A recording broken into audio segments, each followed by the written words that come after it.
यार जितने भी हमारे एएनएम के कैंडिडेट हैं सबको वेलकम है। जैसा कि जानते हैं कि आपका एग्ज़ाम का डेट आ चुका है फाइनली। तो अब आप लोग को क्या करना है, सिर्फ़ और सिर्फ पढ़ना है। और मैं आपको पहले भी बताया हूँ कि सिर्फ़ और सिर्फ आपको जो है पढ़ना है और दूसरा कोई जो है बहाना नहीं करना है, समझ गए। तो आप लोग पूरा अच्छे से देखिएगा, समझिएगा कि मैं क्या कहना चाहता हूँ और आपको क्या करना है। तो आज हम लोग लगभग 50 ऐसे यह वीडियो में 50 ऐसे वन लाइनर देखेंगे जो आपको कॉन्सेप्ट को क्लियर करेगा, नॉलेज देगा, जो एग्ज़ाम में बहुत सारे चीज़ को कॉन्सेप्ट को क्लियर रहेगा। तो आप न आते हुए भी क्वेश्चन को डायरेक्टली अगर आंसर नहीं आ रहा है उस क्वेश्चन का, तो आप लोग जो है दिमाग लगा के बना सकते हो। तो यही पढ़ाई होता है कि जो भी क्वेश्चन ना आए उसको दिमाग लगा के बना दे, तभी जाके आपका पढ़ाई सफल रहता है, ठीक है ना।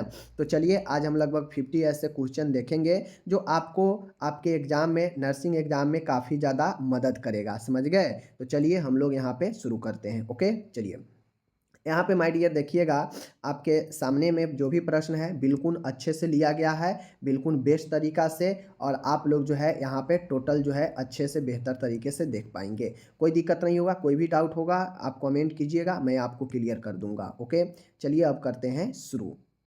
आपके एग्ज़ाम के साथ साथ में अन्य सभी एग्ज़ामों के लिए यह काफ़ी ज़्यादा महत्वपूर्ण होने वाला है। तो आप लोग वीडियो को अच्छे से समझिएगा, देखिएगा, हर एक तरह के क्वेश्चन आपको मैं कराऊंगा। यह आपको बहुत सारे चीज़ों को क्लियर करेगा, कॉन्सेप्ट को क्लियर करेगा, जो आपको अन्य नर्सिंग के एग्ज़ाम में भी पूछेंगे, जैसे कंपटीशन वगैरह हो या नॉलेज के पर्पज़ से ये आपको काफ़ी ज़्यादा महत्वपूर्ण होने वाला है आपके लिए। तो चलिए हम लोग यहाँ पे शुरू करेंगे। फर्स्ट ईयर के डियर स्टूडेंट है, अच्छे से समझिएगा, देखिएगा। ओके, चलिए हम लोग जो है यहाँ पे क्लियर करते हैं। बहुत सारे चीज़ लगभग 50 के आसपास हम लोग वन लाइनर देखेंगे, जो आपको हर एक चीज़ें के थ्योरी के अंदर से लिया गया है और आपको बहुत ज़्यादा यूजफुल होगा। ओके, चलिए हम यहाँ पे शुरू करते हैं।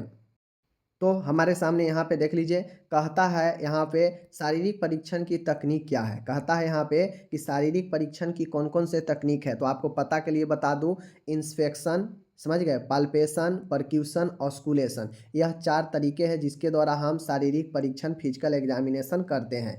इंस्पेक्शन, पाल्पेशन, परक्यूशन, ऑस्कुलेशन, यह 4 है जिसके द्वारा हम जो है क्या करते हैं, समझ गए। तो ये चीज़ें का आपको ध्यान में रखना है। नॉर्मल लंग साउंड देख लीजिए, नॉर्मल लंग साउंड किस प्रकार की होती है, मतलब सामान्य जो हमारा फेफड़ा का जो आवाज़ होता है किस प्रकार का होता है, रेजोनेंस होता है, समझ गए, रेजोनेंस टाइप का आवाज़ होता है नॉर्मल लंग का। ओके, कहता है ऑस्कुलेशन तकनीक में किस उपकरण का उपयोग होता है। ऑस्कुलेशन परिश्रवण जो होता है, इसमें हम लोग स्टेथोस्कोप के जरिए जो है ध्वनि को सुनने का काम करते हैं, समझ गए। तो ये चीज़ें याद रखिएगा। ऑस्कुलेशन अभी पढ़ाए हैं कि यह एक फिजिकल एग्जामिनेशन की विधि है। अगर इंटरनल हार्ट को अगर आवाज़ सुनना हो, पेट में देखते होइएगा आला लगाते हैं डॉक्टर, क्यों लगाते हैं, चेक करने के लिए ही। तो यह फिजिकल एग्जामिनेशन की विधि ऑस्कुलेशन। ओके, बीपी मापने हेतु प्रयुक्त उपकरण कौन सा है। तो आपको पहले पता है स्फेग्नोमैनोमीटर होता है, बीपी एपार्टस इसको ही कहते हैं। तो ये चीज़ को आप लोग समझ लीजिए। कहता है एसेप्सिस का क्या अर्थ है। माय डियर, एसेप्सिस का मतलब होता है free from pathogenic organism. Asepsis का मतलब होता है कि सूक्ष्म जीवों को जो है क्या करना, मुक्त करना, फ्री फ्रॉम पैथोजेनिक ऑर्गेनिज्म, समझ गए। चलिए, जो रोगजनक जो आपका सूक्ष्म जीव होता है उसको फ्री करना, समझ गए। आगे देखिए, कहता है सर्जिकल एसेप्टिक तकनीक का प्रयोग कब किया जाता है। सर्जिकल एसेप्टिक तकनीक का प्रयोग कब किया जाता है। तो ओटी में, आईसीयू में, क्रिटिकल केयर यूनिट में सर्जिकल एसेप्टिक यूनिट का इस्तेमाल किया जाता है, समझ गए। तो इस चीज़ को ध्यान में रखना है। मेडिकल एसेप्सिस तकनीक का प्रयोग कब किया, देखिए सर्जिकल एसेप्टिक है और यहाँ पे मेडिकल एसेप्सिस है, समझ गए। तो मेडिकल एसेप्सिस का उपयोग मरीज जहाँ भर्ती रहता है वार्ड में, समझ गए, कैजुअलिटी, इम्यूनाइजेशन रूम में, ये सब इस्तेमाल किया जाता है। ओके, आगे है, कहता है सर्जिकल व मेडिकल एसेप्सिस में हैंड वॉश में लगने वाला समय को बताइए। कहता है कि सर्जिकल या मेडिकल एसेप्सिस में हैंड वॉश में लगने वाला जो समय है उसका समय बताइए। तो मेडिकल 40 से 60 सेकेंड, सर्जिकल में 3 से 5 मिनट का समय लगता है। ये याद रखिएगा, ये पूछ सकता है कि सर्जिकल में कितना समय लगता है हैंड वॉशिंग में और मेडिकल में कितना।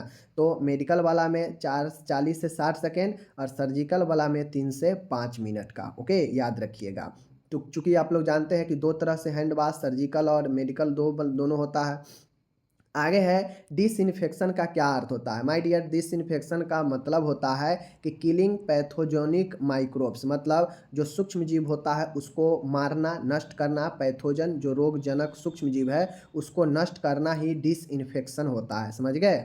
टर्मिनल डिसइन्फेक्शन का मतलब क्या होता है? तो टर्मिनल डिसइन्फेक्ट का मतलब होता है माय डियर कि जब कोई पेशेंट डिस्चार्ज हो जाए अस्पताल से, डेथ हो जाए या फिर दूसरे अस्पताल में रेफर हो जाए या ट्रांसफ़र हो जाए पेशेंट, तो यह जो है टर्मिनल डिसइन्फेक्शन अपनाया जाता है बेड खाली होने के बाद। चूँकि उस पर कोई और मरीज आएगा तो उसको एक स्वच्छ बिना संक्रमण के बेड चाहिए, तो उसके लिए एक मरीज चला जाता है बेड खाली होने के बाद, यह टर्मिनल डिसइन्फेक्शन किया जाता है। डिसइन्फेक्शन के मतलब अभी देखे हैं कि किलिंग करना पैथोजन को, समझ गए।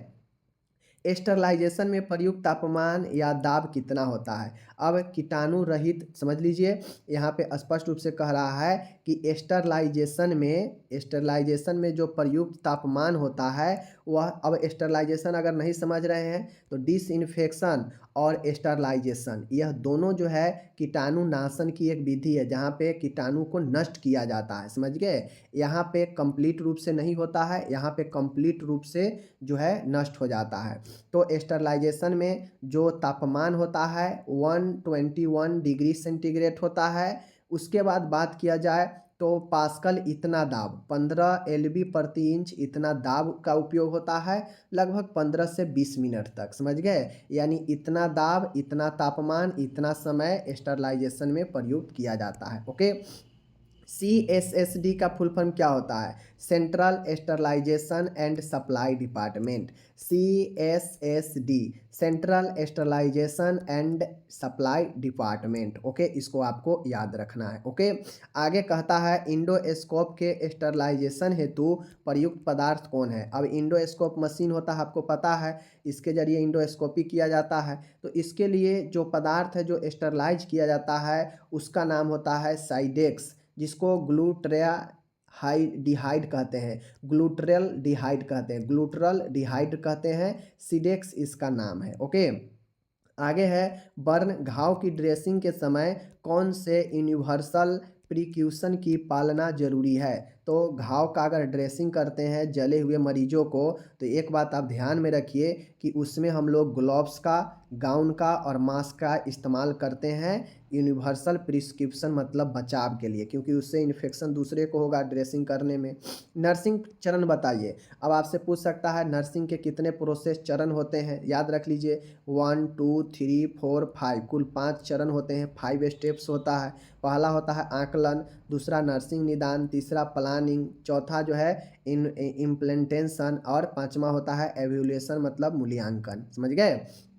कहता है ब्लैंकेट व क्रेडल बेड का प्रयोग किन मरीजों के हेतु किया जाता है? तो आपको माय डियर पता है कि ब्लैंकेट और क्रेडल बेड का उपयोग जो है हम लोग बर्न वाले मरीज में, समझ गए, इडीमेटस पेशेंट में, रूमेटॉइड अर्थराइटिस वाले, समझ गए, या फ्रैक्चर वाले पेशेंट में प्लास्टर के बाद ब्लैंकेट या क्रेडल बेड का उपयोग किया जाता है। अब ये इस प्रकार से होता है और इस पर ऐसे लगा होता है, इस पर जो है कंबल उम्बल इस पर रखा जाता है जिससे मरीज को डायरेक्ट नहीं लगता है। ओके, ये चीज़ को ध्यान में रखना है। ये चीज़ हो गया आपका।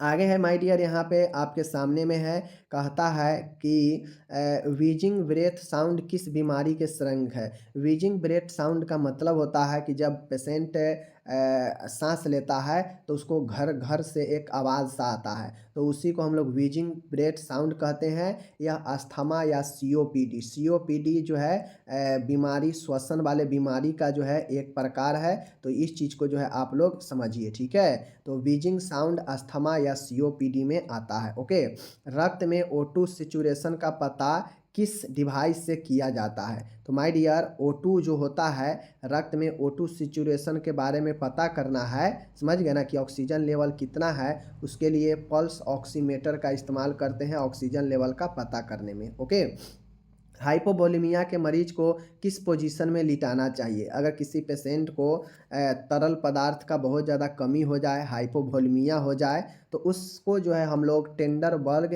पोजीशन में रखेंगे, ठीक है, टेंडर बर्ग पोजीशन में रखेंगे, याद रखिएगा। ओके, आगे है पल्स प्रेशर क्या होता है। तो माय डियर, पल्स प्रेशर जो होता है वह ऊपर वाला सिस्टोलिक और नीचे वाला डायसिस्टोलिक के बीच जो अंतर होता है उसी को हम लोग पल्स प्रेशर कहते हैं। कैसे, मानिए नॉर्मल 120 बाई कितना होता है, 80 होता है, तो इन दोनों के बीच अंतर कितना हो जाएगा, 40। अगर किसी का समझ लीजिए, किसी का आप समझ लीजिए कि 90 बाई अगर 60 है बीपी, तो 30 इसका क्या हो जाएगा, अंतर हो जाएगा, यही इसका नॉर्मल बीपी हो जाएगा। ओके, सॉरी, पल्स प्रेशर हो जाएगा। पल्स रेट और पल्स प्रेशर में अंतर होता है, ध्यान में रखिएगा। आगे है मरीज हेतु बनाए जाने वाले बेड्स के प्रकार बताइए। मरीज के लिए कौन कौन से बेड्स होते हैं, बेड का प्रकार बताना है। एक होता है क्लोज बेड, एक ओपन बेड, एक ऑक्यूपाइड बेड, एक कार्डियक बेड, एक एम्पुटेशन बेड, एक क्रेडल बेड होता है। तो ये सब बेड के प्रकार है जो मरीजों के लिए बनाया जाता है, समझ गए, तो इसको ध्यान में आपको रखना है। ओके, आगे है सांस लेने में तकलीफ, डिस्पेनिया। डिस्पेनिया होने पर मरीज को किस पोजीशन में लिटाना चाहिए। तो माय डियर, अगर मरीज को सांस लेने में परेशानी हो तो उसे जो है हम लोग फाउलर पोजीशन या सेमी फाउलर पोजीशन देते हैं श्वसन कष्ट वाले मरीज को। ओके, अब उसके बाद है भर्ती मरीज का आईवी कैलुना साइट कितने समय अंतराल पर बदलना चाहिए। माय डियर, कहता है कि आईवी कैनुला सेट जो होता है वह कितने समय अंतराल पर जो है भर्ती मरीजों को बदल देना चाहिए। मतलब जहां हम कैनुला लगाते हैं, कैनुला आप लोग समझ रहे होंगे कि जहां भी कैनुला हम लोग अगर लगाएंगे वह कैनुला को कितने देर में जो है बदल देंगे। तो यह 72 से 96, समझ गए ना, 72 से 96 घंटे में हमको बदल देना चाहिए किसी भी पेशेंट में अगर कैनुला लगाते हैं तो, ये याद रखना है। ओके, यूरिन का समान पीएच मान कितना होता है। तो यूरिन का नॉर्मल पीएच मान जो है क्या होता है, इतना होता है, याद रखिएगा, 4.6 से लेकर 8 तक होता है। एसिड टू एल्काइल होता है, समझ गए, अम्लीय टू क्षार होता है। ओके, कहता है यूरिन में शुगर की उपस्थिति जानने हेतु कौन सा टेस्ट किया जाता है। माय डियर, आपको पता होगा कि अगर यूरिन का पता करना है, शुगर का टेस्ट करना होता है, तो उसके लिए जो है 8 बूंद बेनिडिक्ट टेस्ट में जो है यूरिन का घोल डाला जाता है, समझ गए, 8 बूंद डाला जाता है। याद रखिएगा, पूछ देगा कि बेनिडिक्ट घोल में कितने बूंद डालते हैं यूरिन का, तो 8 बूंद, याद रखिएगा, समझ गए। और यह जो है आपके बेनिडिक्ट टेस्ट में हम लोग यूरिन में शुगर की उपस्थिति जानने के लिए करते हैं, समझ रहे हैं। आगे है ब्लड ट्रांसफ्यूजन के दौरान कौन से साइज के आईवी कैनुला का प्रयोग सही है। अगर किसी मरीज में हम ब्लड चढ़ाना है, समझ गए, ब्लड चढ़ाना है, तो कौन से कैनुला का इस्तेमाल बेहतर रहता है। तो 16 से 18 गाउस का, समझ गए, 16 से 18 गाउस का, याद रखिएगा। ओके, चलिए, तो ये हो गया आपका। अब यहाँ पे ध्यान दीजिएगा, कहता है कि बायोप्सी व ऑटोप्सी में क्या अंतर है। यहाँ पे पूछेगा आपसे कि बायोप्सी व ऑटोप्सी में क्या अंतर है। तो माय डियर, बायोप्सी और ऑटोप्सी में क्या अंतर है, ध्यान दीजिएगा। Biopsy taking specimen from living person. Biopsy का मतलब है कि हम जो कलेक्शन लेंगे, नमूना लेंगे, वह जो है हमारा एक जीवित व्यक्ति में से लेंगे। ऑटोप्सी का मतलब होता है कि कुछ भी सैंपल लेंगे वह मरे हुए मरीजों में से लेते हैं। तो ये चीज़ को समझिएगा। जैसे एज फॉर एग्जांपल पर आप लोग ये चीज़ समझ लीजिए, एज फॉर एग्जांपल में आपको हम बता देते हैं, एज फॉर एग्जांपल में व्यक्ति मर जाता है, तो मरने के बाद जो है उसे क्या किया जाता है कि उसका जो है क्या बोलते हैं उसको, पोस्टमार्टम कराया जाता है। तो वो पोस्टमार्टम ऑटोप्सी जो है आपका, उसमें से कुछ सैंपल लिया जाता है। तो व्यक्ति के अगर कुछ सैंपल नमूना लेकर अगर भेजा जाए जांच उच के लिए, तो वह जो है ऑटोप्सी हो जाता है। और अगर एक मरीज जो जिंदा है और उसको जांच उच के लिए, बीमारी के लिए अगर कोई नमूना लिया जाता है, तो उसे बायोप्सी कहते हैं। ओके, चलिए, यहाँ पे है, कहता है सिग्मोइडोस्कोपी के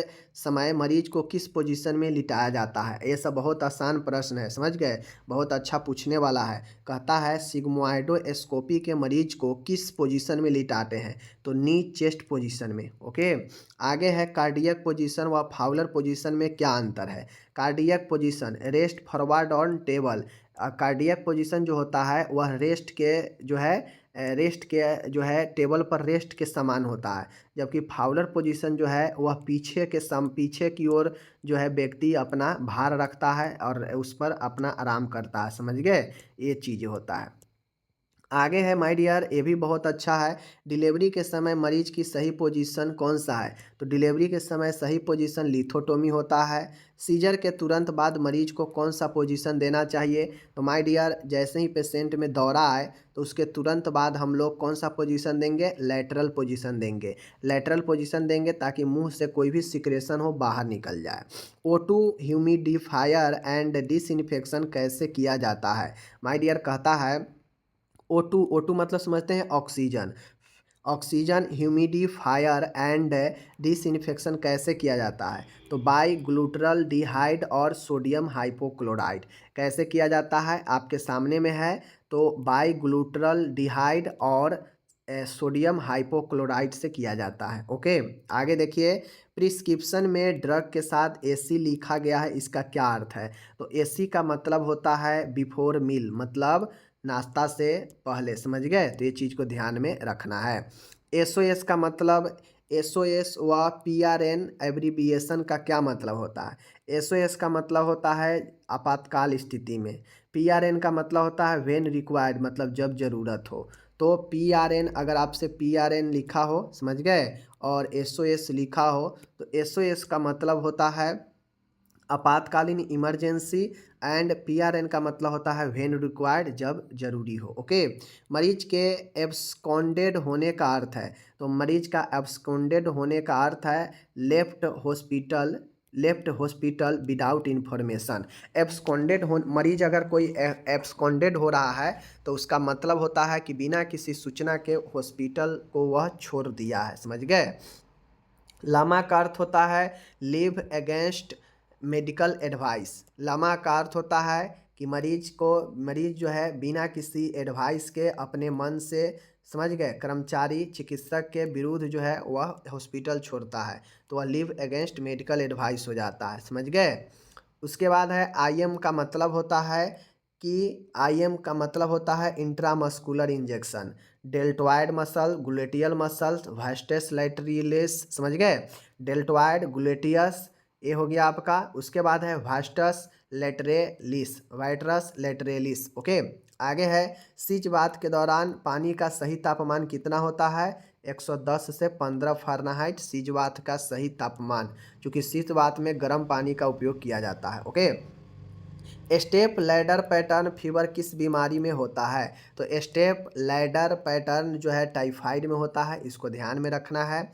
फीमेल कैथेटराइजेशन के समय सही पोजीशन है। फीमेल कैथेटराइजेशन के समय सही पोजीशन डोर्सल रिकम्बेंट। समझ गए, डोर्सल रिकम्बेंट होता है। ओके, यूरिन के कीटोन बॉडी की उपस्थिति डिटेक्ट करने हेतु किया गया टेस्ट। माय डियर कहता है यूरिन के कीटोन बॉडी की उपस्थिति, मतलब यूरिन में कीटोन की उपस्थिति कितना है या नहीं है, इसका जानकारी लेने के लिए जो टेस्ट किया जाता है वह रोथरास टेस्ट होता है। तो रोथरास टेस्ट होता है, इसको याद रखिएगा कीटोन के लिए। ओके, आगे है एनीमा हेतु मरीज को कौन सा पोजीशन दी जाती है? पता है लेफ्ट लेटरल पोजीशन होता है एनीमा के लिए।